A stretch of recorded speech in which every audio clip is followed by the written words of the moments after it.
আজকের গল্পটা পানডাঙ্গার গঙ্গারামকে নিয়ে। বয়সে বড় হলেও মনটা ছিল খুব সরল ও নিষ্পাপ। গঙ্গারামের মা অতি কষ্টে খইমুড়ি বিক্রি করে সংসার চালাতো। গঙ্গু, কোথায় গেলি রে? ওহ, এই ছেলেটাকে নিয়ে আর পারি না, কোথায় যে যায়। গঙ্গারামের সরলতার জন্য গ্রামের ছেলেরা তার পেছনে লাগতো। হো মা, দেখো ওরা আমাকে খেপাচ্ছে। গঙ্গু গঙ্গু।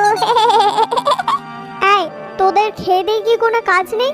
সারাদিন ছেলেটার পিছনে লাগছিস, যা তো তোরা এখান থেকে।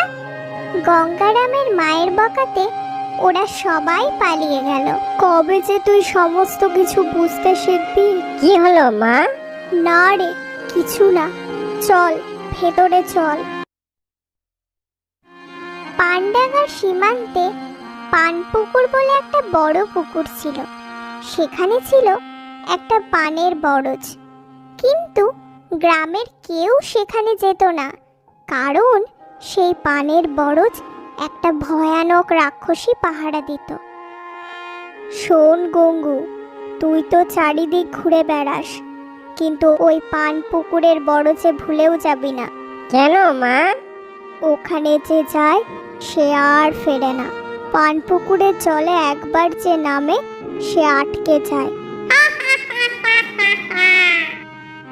তারপর ওখানে পাহারা দেওয়া সেই রাক্ষসী তাকে গিলে ফেলে। তুই কোনোদিনও ওখানে যাবি না। ঠিক আছে।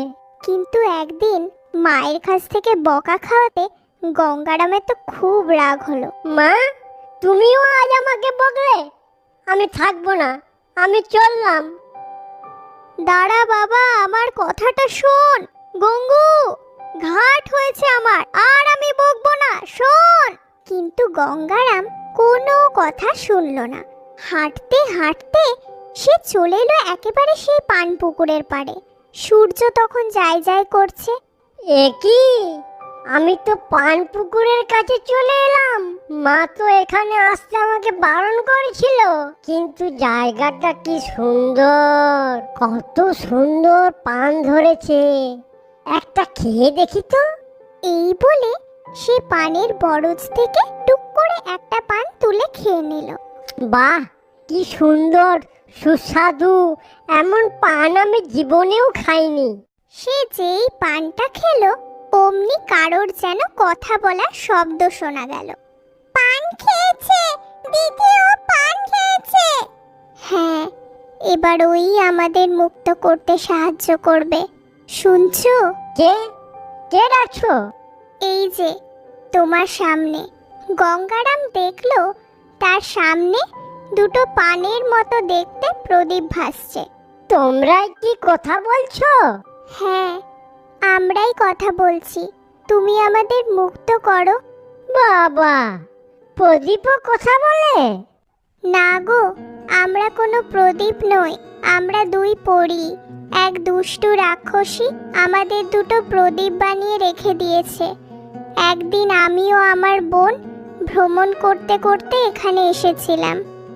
দিদি দেখ, কত সুন্দর পানের বরজ, চল একটা পান খাবি? চল না দিদি। ঠিক আছে, চল। কিন্তু পান তুলতেই সেই রাক্ষসী চলে আসে। তোদের এত বড় সাহস, তোরা আমার পানের বরজে হাত দিয়েছিস? জানিস এই পান রাক্ষস রাজ্যে পাঠানো হয়? এই পান কোনো সাধারণ পান নয়, যে একবার খাবে সে খুবই শক্তিশালী হয়ে উঠবে। কিন্তু তোরা এই পান তোলা স্পর্ধা দেখিয়েছিস, তাই এর শাস্তি তো তোদের পেতেই হবে।